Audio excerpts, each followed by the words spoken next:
Hello and welcome back to my channel. Today I am going to go through some things that I've designed for my classroom and made for my classroom. I love using Canva, and so over the years I have created quite a few things in Canva, especially last year being my first year teaching. I took a lot of time to make some things in Canva, so we're just going to go through and kind of show you some of the things that I've made. Might give you some ideas of things that you want to make for your classroom or that you would like to get from somewhere for your classroom, just to give you some ideas.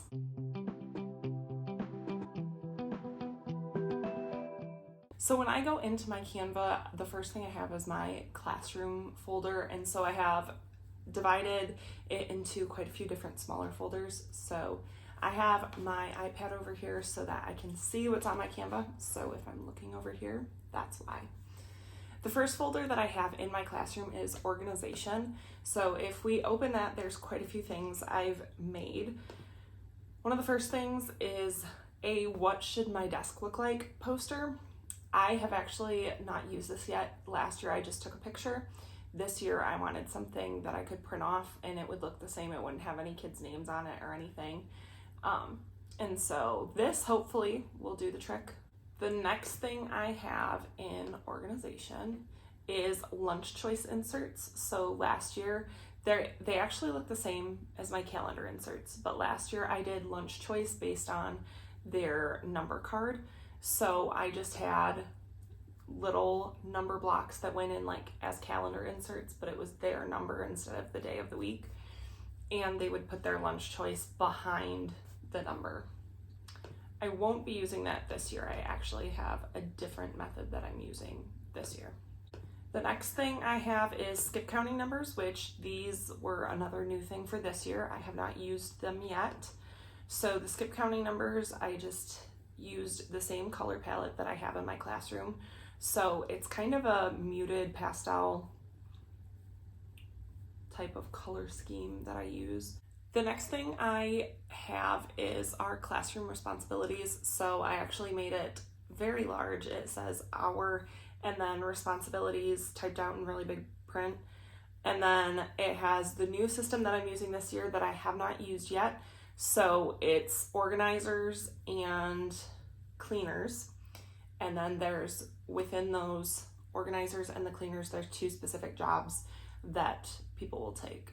So there's like the little small white circles for the specific jobs, and then the rest is just as a crew what you're doing. So half the class will be organizers, half the class will be cleaners.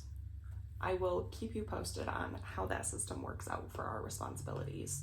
The next thing that I have is just a few different types of labels. I intended on using a highlighting system like this last year for highlighting names. And I didn't end up doing it because I didn't know if my second graders would be capable of actually doing it. And so we just kind of skipped it. Now I feel like if I teach them from the beginning, going into it, they'll be able to handle it. So I just had like a highlight your paper and then turn in bin. And then I have a sticker store and I have one of the just bins that I use for it. So I made a label for that. And then I use that same format to make my book hospital bin. The next few things I'm just gonna go through quick, but I made supplies labels for all of the bins. I made a little speech bubble for writing what reward we're working towards as a class, a Chromebook cart label so that they know that it's our class's Chromebook cart, seating chart, pencil cup labels, which I have shown in a previous video in my classroom, learning target posters, which you can write on, or I always stuck sticky notes on it, but this year we're going to try something new, so that was last year's system. Also schedule cards, which those were just the same color pattern as what everything else was. The next few things I'm going to go through fast again. We had a poster for NWEA testing, and then folder covers for their take-home folders. We also had a nut-free classroom poster because we couldn't have tree nuts last year. So we have a couple of those hanging around the classroom. Then I had a sign that just said "Yay, you're here," and then it was also my name. And then I also had voice level posters and a light for only emergencies. It's the little like tap lights. I didn't use those last year as much as I thought. I really started with them at the beginning of the year, and then I found that my class was just so chatty anyway that the lights kind of lost their meaning. They were just such a chatty class, and I didn't mind it. I was used to it by the end of the year. Like, they never talked over me while I was teaching, but they were very like chatty during work time, but they were getting their work done. So we kind of didn't use the voice level posters last year. I also had number dots on here that I had made, and then my affirmation mirror is in that same color palette again. Then I had my drawer cart labels, which there was actually a little bit of a rainbow in the background of my drawer cart labels, and it was actually the rainbow that I got the color palette from. So that's on there.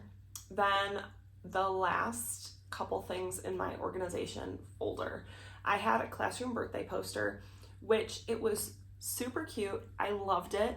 I'll try and insert an old picture, but it was so big. It took up such a big amount of space, and it was right behind my desk, and I did not want that. And if you've seen any of my other videos, I updated the area behind my desk, so I actually have a greenery wall there now. So the birthdays just wouldn't fit there, and then because it was such a big display, I didn't want it to take up so much space anywhere else in the room. This year, I went to Hobby Lobby and actually got a different display for that. But the birthday banner was super cute with the balloons, just not something that I'm going to be using again. The last thing is my classroom alphabet. It's an environmental alphabet. I absolutely love it because it's things that they recognize. I actually got this from Katie Allen, and she sent it to me, and then I took it and I combined it. So she had one that was cursive and one that was just print, and so I combined it so the top is print, and then at the bottom I added the cursive so that it's all in one piece. It's not like separate area for the cursive and the print. Let's move on to a few more like classroom assignment type things that I've made. So my daily slides for each week were all in the same pattern and color scheme.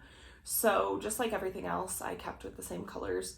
Let me pull out just a random week. Hopefully it was a normal-ish week from last year. So this is what it looked like. I always had the day at the top when they came in, and then the date underneath it, and then things that they had to do right when they came in, and then today's schedule. Actually, that was one of the only areas where I had the schedule, was when they first came in the morning. The other thing is that each day of my daily slides had a specific color. So Monday was always pink, and so as I went through my slides, they were all pretty much pink backgrounds for what they were doing, which worked really well. I also had, it kind of matched our theme with the string lights, because I have a ton of string lights in my room, so that kind of matched, keeping it up at the top. Then when we would go to Tuesday, it would be orange. Wednesday, I skipped yellow because yellow is sometimes too light, so we would skip to green. And then Thursday was blue and Friday was purple. So that also helped as I was like creating my slides, because I created them all in one slide deck. It helped me differentiate what's for Monday, what's for Tuesday, and so on.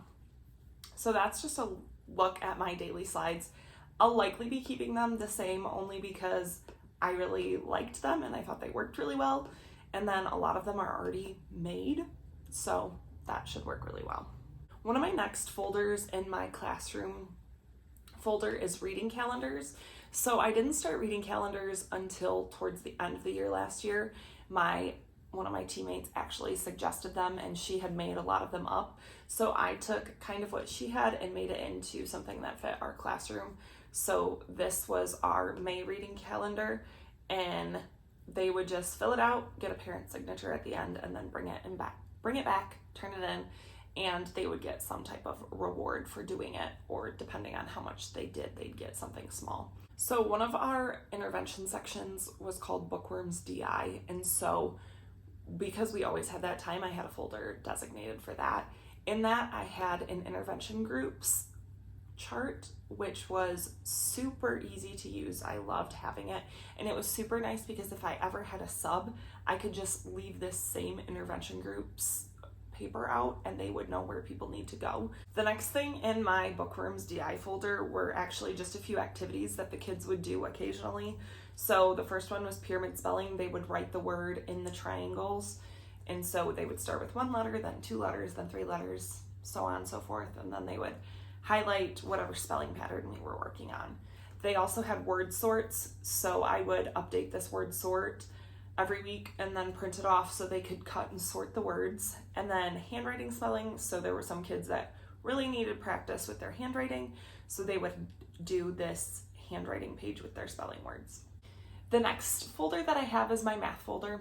And in my math folder, there's a lot of little boxes. I always called them math boxes. I had them in elementary school and I really enjoyed them. And so I kind of went with that same pattern for a lot of our worksheets for review or extra practice this year. And so if we did review, they would get these blank boxes and we would go around the room. I would have problems on sticky notes around the room. They would find the sticky note with whatever number the problem was, fill in that box, and then color in either a smiley face or a frowny face to say how they felt about the problem. And then the same thing for if we needed extra practice. So like our money unit, we did one for quarters, one for nickels, dimes, pennies, etc. And then we also did one for subtracting across zeros. And then just various like telling time, extra practice with addition, extra practice with measurement. They just ended up working out really well and the kids seem to enjoy it. And they're very easy to manipulate. So I could change one of the boxes and leave some of the other ones the same. It just worked really well for what we were doing. One of the last things that I took time to make, and I took time to make it throughout the school year last year, was data tracking sheets. So we have word study assessments or spelling tests every 5 lessons that we have in our curriculum. So throughout a module, we would have probably 10 maybe spelling tests. And so I wanted a way to data track it so the kids could visually see with kind of like a graph, but it's not introducing it to them as a graph, but that way they could kind of see how they were doing. And so I created this so that they just have to fill in the number box. It doesn't take that much explanation. The one that I originally found took so much explaining, the kids did not understand what to do. And it also took them calculating a percentage, which as second graders, they cannot do. So this was a lot more user-friendly. And I created one for each module, so it will actually be like a full packet. And once we finish one, they can either keep it together or they can tear it off, take it home, and have the next one. A couple extra things that I had just designed and have not used yet. I had a donut disturb light, which one of you guys commented and said I should call it the donut disturb light, and I could not have agreed more. And so I created a little poster for that, and so it basically just explains what the light is so that if they forget or if they need that reminder, it is there. And then also I created a new "Did I highlight my name" poster, a little bit more kid friendly so that they can see it. It has the 3 different colors. And it also has emojis so that they might not be the best at reading yet, they can still decide which color they need to use based on the emoji. So those are just a few of the things that I have created over the years on my Canva for my classroom. If there are other things that you think I should make, or if you are interested in any of these things or where to get something similar, just comment down below. I'm super glad that I could share these ideas. A lot of these ideas I got from teachers like you guys, so it's super cool that I was able to create these things, have them in my classroom. If you are new here, I would love it if you would hit the subscribe button, like this video, share it with your teacher friends. We are growing a little community here and I love it so much. I'm glad you were able to watch this video and I will see you in the next video.